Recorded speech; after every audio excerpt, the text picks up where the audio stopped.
news, and hopefully that trend continues.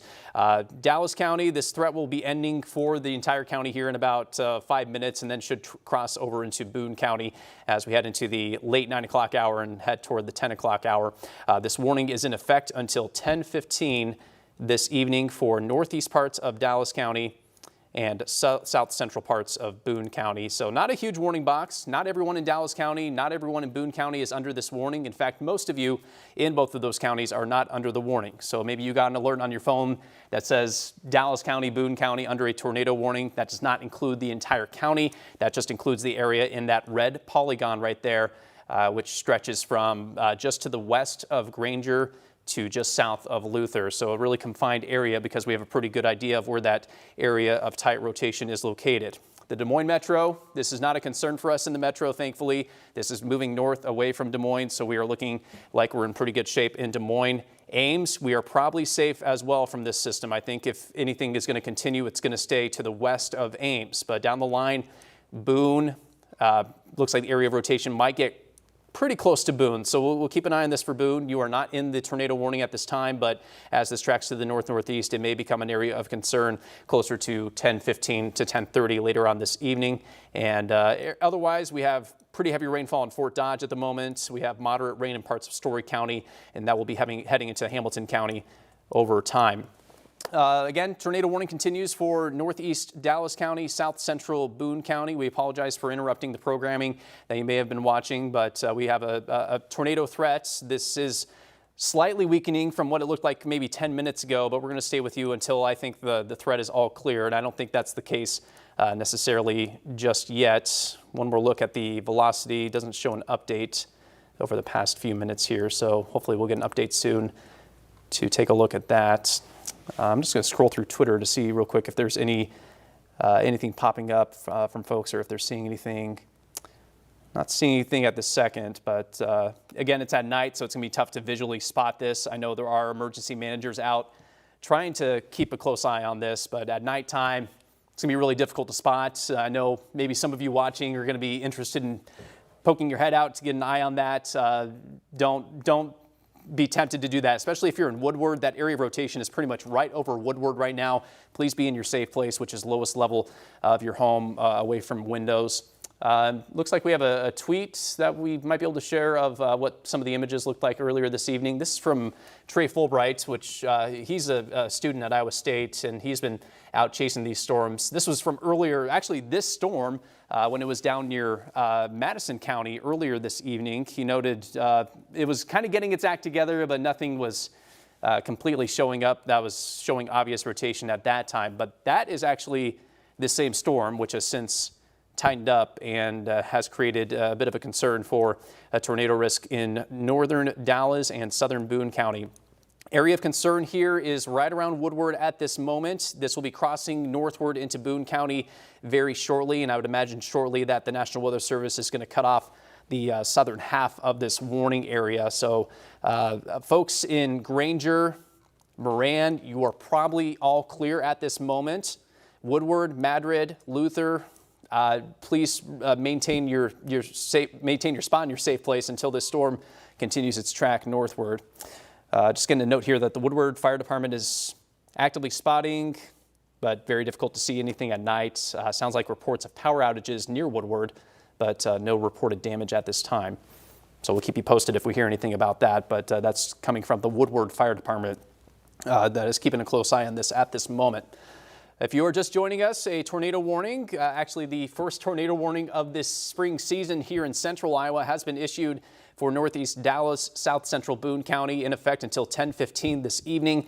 There is a low-end tornado threat that will continue until probably 11 o'clock or midnight for our viewing area, and at that point we'll probably lose the ingredients necessary for possible tornadoes here in central Iowa. But if you're south of I-80, I think the tornado threat's pretty much finished for you. Pretty much the heavy rain is finished for you south of I-80 as well. It's really north central Iowa that could see a couple more of these tornado warnings over the next hour or two, and then that should push northward into far northern Iowa and Minnesota overnight tonight. We have had quite a bit of rain over the past several hours. In fact, Des Moines reporting just about a ½ inch of rain today, and some spots nearly 1 inch of rainfall.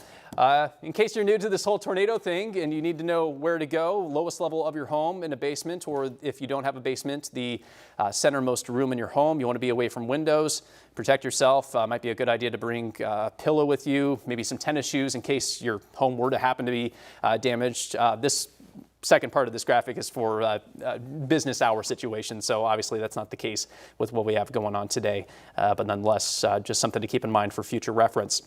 Here's the large picture of the radar right now. We have pretty heavy rainfall, but actually no lightning ongoing with this storm. Just a lot of heavy showers and a lot of low-level rotation that continues to impact central Iowa. We have an update on the warning, and that's good news for folks in Dallas County. The warning has been trimmed back, as I mentioned, it probably would be. So it looks like Dallas County, except for a very small sliver of extreme northeast Dallas County, is out of the tornado warning. That section of the tornado warning has been canceled. This section here in south central Boone County, it continues until 10:15 this evening. So from Woodward to just to the south and west of Luther, the tornado threat continues. I will admit that the tornado threat does not look as ominous as it did maybe 5 or 10 minutes ago. And hopefully that trend continues for us. But we still want folks in Woodward, maybe even Luther, if you want to play it extra safe, to stay in your safe shelter until the storm passes you by. There is still some moderate rotation on this, just maybe not as bad as it looked like maybe 10 minutes ago. So that's certainly good news, and we hope that trend continues. But I would say just to the north and east of Minburn and just west of Granger at around 9:40 or 9:45 this evening, there was some pretty intense rotation with this system just south of Woodward as well.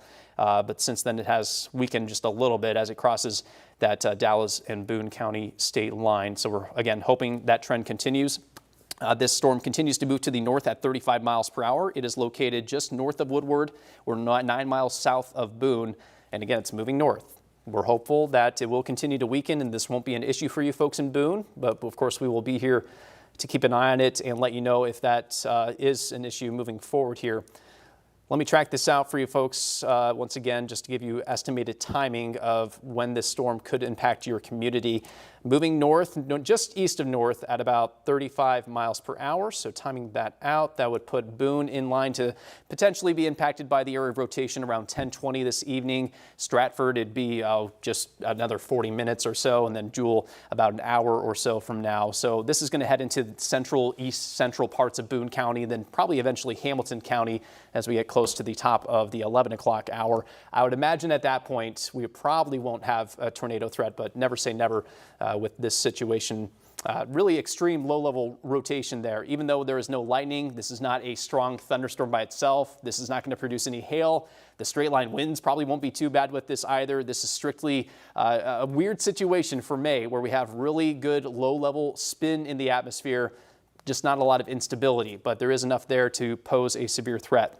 National Weather Service continues to say that the storm is weakening a little bit, but they do plan to maintain that warning until 10:15 this evening. For folks here in production, I think I will wrap up my coverage for maybe in a few minutes from now, and then we'll get into the newscast. And then if I see something that we need to get back into coverage, I'll let you know. So just a couple more minutes here. We'll keep an eye on this thing. South central Boone County. Just north of Woodward, rural parts of Boone County. This is just to the west of Iowa State Highway 17, so north and east of Madrid. Looks like this area of rotation will just miss Madrid, and you are not in the warning at this moment, so that's good news for you folks. This looks like mainly rural south central Boone County that is dealing with the area of concern at this time. Let me look at the velocity one more time. Nothing too impressive there. Again, modest rotation at this moment just north of Woodward. We'll keep an eye on it for you folks in Boone. Of course, we're going to have several more weather forecasts throughout our Local 5 News at 10 here. So I'll definitely keep you updated as we head into the newscast. But why don't we toss it over to Stephanie and talk a little news, and then we'll give you updated here in just a few minutes. Absolutely, Taylor. Thank you. We appreciate your time, and we do want to remind you that this is a good time, weather like this, to download our We Are Iowa app. That way you will have this information in case you aren't by your television to have all the information that you need. Our reaction continues with Governor Reynolds banning mask mandates. This was the announcement Ankeny school leadership made starting today. The district no longer requiring people to wear their face masks, instead giving the options to parents, students, and staff. We are hearing from you, parents and teachers, tonight about the new law banning mandates for masks in schools. I was very emotional. Elated, screaming, jumping. I was excited to wake up my kindergartner for school this morning. Iowa parents sounding off about the new law banning mask mandates in Iowa public schools. Some thrilled.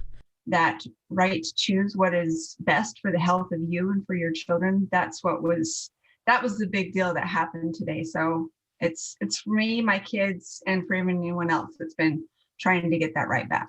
Other Iowa parents afraid for their kids. With the pandemic, we don't know what each day is going to hold. And so I was really scared and sad for the future because I have no idea how the fall is going to be without all of this stuff. The decision to do away with mask rules in schools comes just weeks before the year is over for thousands of families, and something every Iowa parent can agree on: this year has been tough. It's been a full-time job. It has been exhausting, and just trying to help support the kids. Man, it's a roller coaster, but not the fun kind of roller coaster. We've still lost a lot of the socialization that especially children as young as mine need at this age. We're all just so tired and exhausted, and we just want our kids to go to school safely. And it's just so hard. It is so hard. It's been so hard to be a parent, and it's been so hard to be a working mom.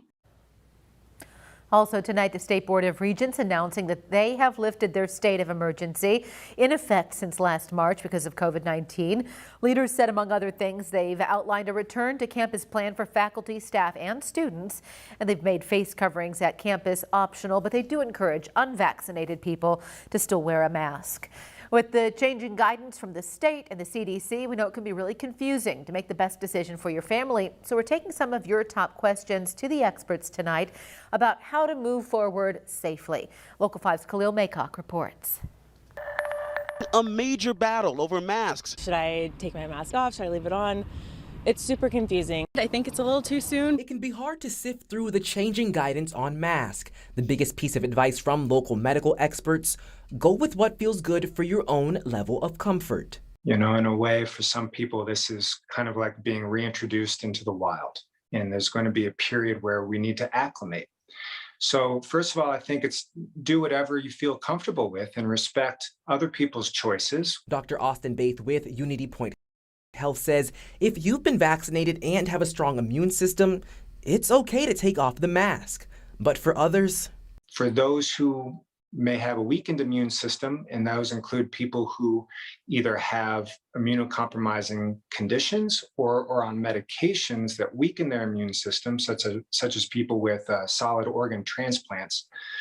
In those people, vaccines don't work as fully to protect them. As for children under the age of 12 without a vaccine, Dr. Baith recommends mask wearing, just like the CDC does. Masks do reduce not only transmission or giving COVID-19 to others, but also reduce contracting COVID-19. And so for those who are not protected by the vaccine, including young children, I think it's a good idea to still wear a mask in school or in other situations. Dr. Baith says it's hard to predict when masks will be completely gone from society. Because there will always be new variants, this story may change from time to time as to how well this vaccine protects against the variant of the day. And so I think it remains to be seen whether or not we're going to be able to permanently get rid of masks. Khalil Maycock, Local 5 News, we are Iowa. We are Iowa's most accurate weather forecast. And Taylor, you've got a bit of an update on that severe weather you're tracking. Yeah, great news. The tornado warning has been canceled due to weakening areas of rotation. So that's phenomenal to see. Hopefully folks in Boone County will get away with without any serious damage or anything like that with potential severe weather. We can actually get a look at where the areas of rotation are located on radar. And this is a loop over the past hour where you see that teal color is where the rotation was tightest. And that was actually just close to Woodward. So we'll hopefully check in with them and see if there was any damage.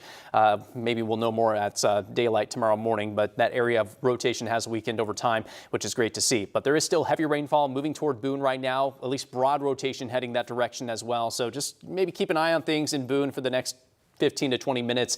Hopefully the weakening trend will continue for you folks in Boone County as we move through this 10 o'clock hour. Moderate to heavy rainfall across Boone County, Hamilton, Webster County, Humboldt County, and Wright County as well. So another good soaking rain for north central Iowa. Just an isolated shower to the west of Winterset at the moment. That is all pushing to the north. South central Iowa is really dried out over the past hour, and we'll just see some isolated showers overnight tonight. Here's a look at Futurecast, and it shows, again, maybe one or two more downpours overnight tonight through early tomorrow morning. I think as most of us wake up and head out the door, we're just going to be looking at light scattered showers, cloudy skies to start the day Friday, and then increasing sun late on Friday. There is a chance at a couple more thunderstorms Friday afternoon. That will favor the eastern half of the state, but I think we'll be a little sunnier, a little warmer tomorrow with a high of 80, and mainly dry conditions expected over the weekend with highs at 84 on both Saturday and Sunday. So Stephanie, hopefully this is the last tornado talk we'll have, at least for the rest of this week, as we trend drier toward the weekend.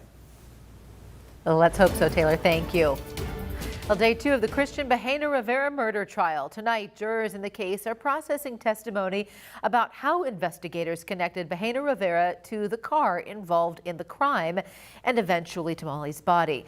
Rivera is on trial for the killing of Molly Tibbetts. Local 5's John Diaz goes over today's key testimony. Prosecutors trying to connect the black Chevy Malibu they say was driven by Rivera to the area where Molly was last seen. So how did they do this? First, let's take a look at this clip here. It shows what appears to be a jogger. While investigators can't tell who it is, jurors learned on Wednesday Molly was seen running in this area around the same time. So right along that white house is where you'll see a jogger. And it goes by in a fraction of a second, is that right? It does. Now, take a look at these clips. This is footage from the same house showing the black Chevy Malibu in the area at the same time as that jogger. According to investigators, the chrome mirrors, door handles, and wheels were immediately identifiable. Really felt we needed to identify whoever the driver was of that vehicle to see if they saw something, if they knew who Molly was or passed them or whatever. We just wanted to know who was driving that vehicle. The last witness of the day, Pamela Romero, the police officer who conducted the interview that eventually led to the discovery of Molly's body. Romero testified that as she pressed him for details, she heard what seemed like a confession. What happened to her? What did you do to her? His answer was, I brought you here, didn't I? So that means that I did it. Rivera's attorneys pressed her on her interview techniques, including the length of the interrogation. That interview continued through the night. Isn't that right? Yes. John Diaz, Local 5 News, We Are Iowa. And remember that we do stream the Rivera trial live every day, both on our website at weareiowa.com and on our YouTube